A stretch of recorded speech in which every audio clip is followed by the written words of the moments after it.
శ్రవణ నక్షత్రం. శ్రవణ నక్షత్రం వారు ఏ వృక్షాన్ని పూజించాలి? శ్రవణ నక్షత్రానికి అధిపతి చంద్రుడు.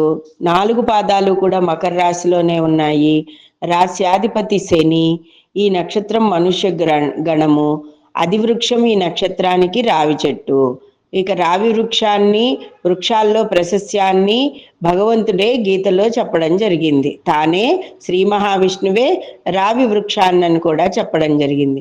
పురుష సూక్త విధి విధానంగా రావి చెట్టును పూజించడం వలన, ప్రదక్షిణల వలన విశేషమైన సుఫలితాలు ఉంటాయి.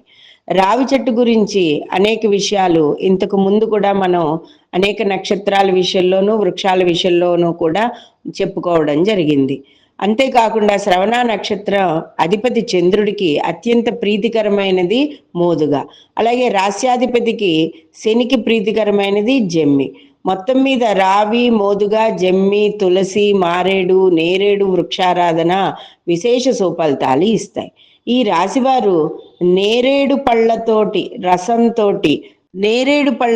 రసంతో శివుడికి గనక అభిషేకం చేస్తే, ఈ నక్షత్రం వారికి ఈ రాశ్యాధిపతి శని ప్రీత్యర్థం చేసినట్లయినే నేరేడు పళ్ళను నైవేద్యంగా సమర్పించినా కూడా సంపూర్ణ ఆయురారోగ్యాలు చేకూరుతాయి. చందన వృక్షాన్ని పెంచి పోషించడం, దానం చేయడం, చందన పూసలని ధారణ చేయడం వలన కూడా ఈ రాశి వారికి, ఈ నక్షత్రాధిపతికి విశేషమైన సుఫలితాలు ఉంటాయి. వీరు వనచండ్రతో చేసిన గృహోపకరణ వస్తువులని ఇంటిలో వాడరాదు. తెలుపు, నీలం, జిల్లేడు, మోదుగ, రావి, మారేడు వృక్షాలను నరకకూడదు.